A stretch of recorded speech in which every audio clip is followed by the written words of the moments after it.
विश्व वंदनीय संत सम्राट बंदी छोर सदगुरु श्री कबीर साहब जी, मेरे हृदय मंदिर के आराध्य परम पूज्य सदगुरु श्री महान साहब जी, पूजा के योग सभी संत समाज में चरण कमलों में सिर झुका के तेरे बार बंदी करता हूँ। बोलिए श्री सदगुरुदेव की जय। सदगुरु श्री कबीर साहब जी सत्य न्यायालय का उपदेश दिए, उसी आधार से सदगुरु श्री पूरन साहब जी ने बीजक का टीका किया और उसी आधार को लेकर के सदगुरु श्री काशी साहब जी ने जड़ चेतन का पूरा भेद खोल दिया। सदगुरु ने कहा है भैया पृथ्वी जड़ है और इसका कठिनपना है, जल है ये भी जड़ है, इसका शीतलपना है, अग्नि है ये भी जड़ है, इसका उष्णपना है, और वायु है ये भी जड़ है, इसका कोमलपना है। ये सब जड़ तत्व हैं, इनको जानने वाला ये चेतन जीव है। ये पूरा भेद सदगुरुदेव ने बताया। जड़ चेतन भेद प्रकाश में क्रम नंबर 51 तक इसका टीका हो चुका है, इसका भेद बता दिया गया है। अब यहां से आगे चलता है। प्रकाशन धर्म तेज कर जानो, धर्म अति कोमल वायु पिछानो। क्रम नंबर 52। सदगुरुदेव कहते हैं कि प्रकाशन धर्म तेज कर जानो, प्रकाश करना तेज का धर्म है। धर्म अति कोमल वायु पिछानो, और वायु का जो धर्म है वो अति कोमल है। इस भेद को जान लेना चाहिए। वायु की चोट नहीं लगती, जल की चोट लग जाती है। इसलिए जो वायु का धर्म है वो अति कोमल है और जो प्रकाश करना है वो तेज का है। और अग्नि भी जड़ है और ये वायु भी जड़ है। इसका जनैया ये चेतन जीव है। इस भेद को अच्छे प्रकार से जानना चाहिए। तेज का प्रकाश करना धर्म है। गर्भ उपनिषद मंत्र 1 इस प्रमाण से तेज में स्वयं प्रकाश करना ये धर्म है।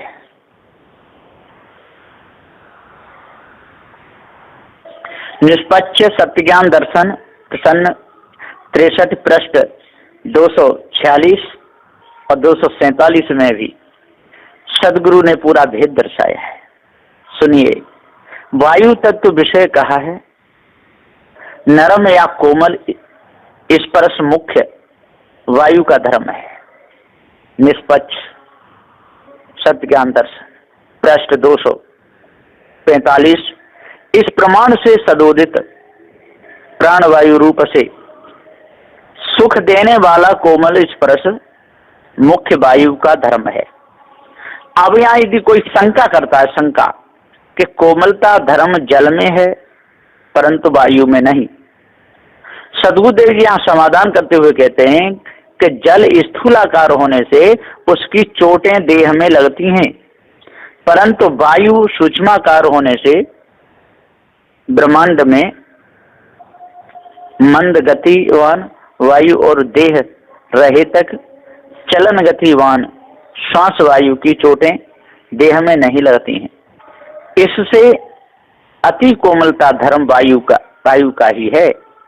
इस हेतु से वायु में स्वयं कोमलता धर्म है। निष्पक्ष प्रश्नोत्तर 62 पृष्ठ 245 में कहा है। ऐसे अग्नि में प्रकाश करना और वायु में अति कोमलता होना क्रम से ये ही दोनों उनके नित्य धर्म हैं। सो उन्हें अब अच्छी तरह से जान पहचान लीजिए। जब जड़ चेतन के भेद को अच्छी प्रकार से जान लोगे तो आपके अंदर का सारा भ्रम मिट जाएगा। सदगुरुदेव जी कहते हैं, गतिमान वायु विशेष समान शब्दता सुगुण तैसा जाना। ये क्रम नंबर 53 है। सदगुरुदेव बताते हैं कि मुख्य वायु तत्व में अन्य तत्वों का विशेष संयोग रहने से या पृथ्वी, जल, तेज और वायु वे सदोदित संयोग रूप मिश्रित रहने से इन चारों तत्वों के संयोग से ही शब्दों की उत्पत्ति होती है। निष्पक्ष सत्य ज्ञान दर्शन प्रश्न 63 और पृष्ठ 245। ऐसा समान या मंद गतिमान वायु का गुण रूप शब्द भी सामान्य सूक्ष्म ही रहता है और विशेष गतिमान वायु का गुण रूप शब्द भी वैसा ही विशेष उच्च आवाज में रहता है। जैसी उसकी गति व चाल रहती है वैसे ही उसके गुण रूप में शब्द भी प्रकट होते रहते हैं। वायु को गति के बिना कोई भी शब्द उत्पन्न हो ही नहीं सकता है, ऐसा जानना चाहिए। इस भेद को जान लोगे पारखी संतों के द्वारा तो आपकी आधी बीमारी एकदम कट जाएगी और जब पूरा आपको बोध हो जाएगा जड़ चेतने का तो सारी पूरी की पूरी बीमारी खत्म हो जाएगी। अनहद ध्वनि समान पवन का, वर्ण ध्वनि शब्द वायु विशेष का। क्रम नंबर 54। साहब जी कहते हैं कि हे भाइयों, अनहद ध्वनि ये समान पवन का, जो अनहद जो ध्वनि है जो समान पवन का है, जो पृथ्वी के नजदीक रहने वाले, और वर्ण ध्वनि शब्द वायु विशेष का, जो विशेष जो वायु तेज चलती है उसका वर्ण ध्वनि आवाज तेज भी होती है, विशेष वायु का गुण है। तो सदगुरुदेव ने यहाँ पर पूरा भेद बता दिया है। शब्दों की उत्पत्ति विषय कहे, वायु के साथ समूर्छन अर्थात विरुद्ध दिशाओं से वेग से आई हुई वायु का एक दूसरे से के साथ भिड़ जाना, यह वायु के अनेक होने का चिन्ह या लक्षण है। सदगुरुदेव ने कहा है, आकाश में सर्वत्र फैली हुई वायु चंचल तथा समान गतिमान रहती है, अर्थात सदैव चलती ही रहती है। भागवत गीता 9:6। झीना शब्द है पवन स्वरूपा। पंच ग्रंथि मानस विचार नंबर 167।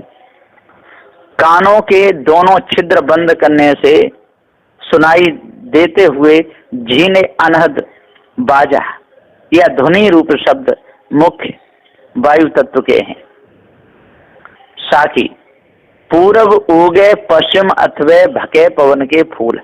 बीजक साखी 237 टीका युक्त। टीका में सदगुरु श्री पूरन साहिब जी लिखे हैं कि वेद शास्त्र पुराणादि वाणी मात्र पवन के फूल अर्थात सर्व शब्द मुख्य वायु तत्व से उत्पन्न हो गवन कर एक दिशा से अन्य दिशाओं में सुने जाते हैं। सदगुरु ने पूरा भेद खोल दिया है, कोई कसर नहीं छोड़ी। सदगुरुदेव ने एकदम पूरा ही भेद बताया है। जो इस भेद को समझ लेगा उसकी बीमारी कट जाएगी। ब्रह्मांड स्थान रूप मस्तक के भीतर रन रन घन घन व झन झन रूप में सुनाई देती हुई अनहद व अनाहद ध्वनि अथवा दसनाद के रूप में मानी हुई अनहद ध्वनि यह समान पवन का विषय रूप सूक्ष्म गुण है और पशु पक्षी की कीड़े आदि प्राणियों को ध्वनि रूप आवाज तथा तत्वों के तरफ से होने वाले ध्वनि रूप शब्द और मनुष्य के मुख से उच्चारित वाणी रूप व वर्णन रूप शब्द ये सब विशेष गतिमान चंचल वायु के संयोग से होने वाले क्रिया रूप शब्द विषय उसी वायु तत्व के विशेष गुण हैं। अन्य तीन तत्वों के सामान्य भाग और वायु का विशेष भाग मिलकर उन सब शब्दों की उत्पत्ति वायु द्वारा संयोग से ही होती है। इस भेद को जान लेना चाहिए, और जब इस भेद को पूरी तरह से जान लोगे तो भ्रम बिल्कुल मिट जाएगा, और भ्रम मिटते ही, जड़ चेतन का ज्ञान होते ही एकदम आपके हृदय में और पारक का प्रकाश हो जाएगा। सद्गुरुदेव जी कहते हैं, वायु शुद्ध के परमाणुन से लगी सुने परत शब्द कानन से। क्रम नंबर 55। सद्गुरुदेव जी कह रहे हैं, समझा रहे हैं कि चंचल वायु के संबंध द्वारा शब्द उत्पन्न होकर बहिर्गत होने पर बाहर की वायु परमाणु अणु और तृष्णाओं के साथ संबंध होकर उन्हें धक्के लगा लगा कर ठेल ठेल करके ले जाकर कानों के पास तक पहुंचा देती है। इसी से उन शब्दों का स्पर्श कानों के साथ होते ही दोनों कानों से सब तरह के शब्द मनुष्यों को सुनाई पड़ते हैं। पूर्व के संस्कार और अनुभवों से सभी शब्दों का ज्ञान मनुष्यों को होता है। इसी प्रकार पांचों ज्ञानेंद्रियों से पंच विषयों का स्पर्श होकर ही मनुष्यों को उन विषयों का ज्ञान होता है। इसी से युक्त स्पर्श विषय का सुखाध्यास बिना पारख जल्दी नहीं छूटता है। पारख बोध और दृढ़ वैराग्य में बिरले ही संतों का शब्द स्पर्शादि का अध्यास छूट जाता है। जो कोशिश करते हैं, जो सही चलते हैं, उनका जरूर छूटता है, जड़ चेतन का ज्ञान हो जाता है। ऊंची भूमि सुशब्द रुकी जावे, प्रतिध्वनि होए फिर पीछे आवे। क्रम नंबर 56। सद्गुरुदेव जी यहाँ पुकार के समझाते हुए कहते हैं कि अनादि गतिमान विशेष चंचल वायु तत्व का नित्य गुण स्पर्श है, यही उसका मुख्य विषय ही है। सो उष्ण स्पर्श, शीत स्पर्श, कठिन स्पर्श और गति कोमल स्पर्श, इन भेदों से चार प्रकार के स्पर्श चंचल वायु में से प्रकट होते हैं। नरम या कोमल, कठिन, शीत, उष्ण व गर्म, ये स्पर्श वायु के लक्षण हैं। सद्गुरुदेव ने पूरा भेद बता दिया है। ऐसे कठिनता संयुक्त, शीतलता संयुक्त, उष्णता संयुक्त और कोमलता संयुक्त चार प्रकार के स्पर्श और समय समय पर चंचल गतिवान वायु बहती व चलती ही रहती है। साहब ने पूरा यहाँ पर भेद खोल करके बताया है। इस भेद को समझ लेना चाहिए। और ऊंची भूमि से शब्द रुक जाता है, फिर दोनों फिर पीछे आता है। इससे लोग समझते हैं किसी ने आवाज लगाई है, कोई यहाँ पर भूत होगा या चुड़ैल कोई होगी, कोई मर गया होगा, यहाँ पर डोलता होगा। ये सारा भ्रम बेकार का है। इस भ्रम को अपने अंदर से और निकाल देना चाहिए। कोमल स्पर्श मुख्य है वायु का गुण जोई, कठिन शीत उष्ण जो ये अन्य तत्व के होय। ये क्रम नंबर 58। सद्गुरुदेव जी पुकार के समझाते हुए कहते हैं कि इस भेद को जानो, पहचानो, समझो। अर्थ, तहाँ कोमल स्पर्शी मुख्य करके चंचल वायु तत्व का प्रधान गुण व विषय है। वायु तत्व के अनंत परमाणुओं में पृथ्वी तत्व के अनंत त्रिश्रेणुओं के संयोग से मिश्रित हो जाने पर सब वायु चलती है। तब उसका वेग कठिन बलिष्ठ हो जाता है। इसी से आंधी आने पर उसकी चोट से बहुत से वृक्षादि गिर पड़ते हैं। फिर उसके कठिन वेग के स्पर्श को सहना मनुष्यों के लिए भी कठिन ही हो जाता है। इसी से पृथ्वी तत्व के त्रिश्रेणु मिश्रित होने से ही वायु द्वारा कठिन स्पर्श होता है। वैसे ही वायु के अनेक परमाणुओं में जल तत्व के अनंत अणुओं का मिश्रण होने से वायु चलने पर अत्यंत शीतल व ठंडी मालूम पड़ती है। इस प्रकार वायु के साथ में जल का सूक्ष्म भाग मिला हुआ होने से ही वायु द्वारा शीत स्पर्श होने लगता है। पुनः उसी प्रकार वायु के परमाणुओं में अग्नि तत्व के अनेक परमाणुओं का मिश्रण होकर वायु चलने पर अत्यंत गर्मी बढ़ जाती है। कभी कहीं लू लगने लग जाती है। सो उस वायु के साथ में अग्नि का सूक्ष्म भाग मिला हुआ होने से वायु द्वारा उष्ण स्पर्श होने लगता है। गर्मी के मौसम में वायु में उष्ण स्पर्श रहता है और ठंडी मौसम में वायु में शीत स्पर्श रहता है। और बसंत ऋतु में विशेष करके वायु में और कठिन स्पर्श रहता है। ऐसे ये तीनों स्पर्श जो हैं सो अन्य तीनों तत्वों के मिलाप से यथा समय होते हैं, परंतु कोमल नरम सुखद मंद रूप में अति कोमल स्पर्श ही वायु का मुख्य गुण है, जो प्राणवायु के रूप में सब जीवों को देह में सुख पहुंचा रहा है। बाहर मंद मंद पवन से सबों को आराम भी मिलता है। इसलिए इस भेद को जान लो, ये सब जड़े जनैया चेतन जीव है। वायु तत्व में स्पर्श गुण रूप तेज गुणमान, जल रस पृथ्वी गंध सो विषय वही गुण जान। क्रम नंबर 59। सद्गुरुदेव कहते हैं कि वायु तत्व में स्पर्श गुण है और रूप तेज गुण जान, और अग्नि का तेज है और जल का रस है, पृथ्वी का गंध है, यही विषय है और इनको जानने वाला ये चेतन जीव है। और मधुर खट्टा खारा तीखा कड़ुआ कषाय ये जिव्या रस लेती रहती है। इसी में सारे के सारे भूले रहते हैं, अपने आप को जान नहीं पाते हैं, इसलिए ही तो संसार में बधे रहते हैं, पकड़े जाते हैं। अनादि चारों तत्वों की क्रियाएं तथा वायु और तेज तत्व की शक्तियां वर्णन। चौपाई भाग 6, चौपाई 8, दोहा 2 है। चित क्रिया खड़े चाक सम जानो, अंधो क्रिया जल लेहु पिछानो। सदगुरुदेव जी यहाँ पुकार के समझाते हुए कहते हैं कि हे भाइयों, इस भेद को अच्छे प्रकार से जान लो। जब इस वेद को आप जान लोगे तो आपकी बीमारी कट जाएगी। इस छठे भाग में अनादि चारों तत्वों की स्वयं क्रियाएं तथा वायु और अग्नि इन दोनों तत्वों की स्वयं शक्तियों का भेद निर्णय करके दर्शाते हैं।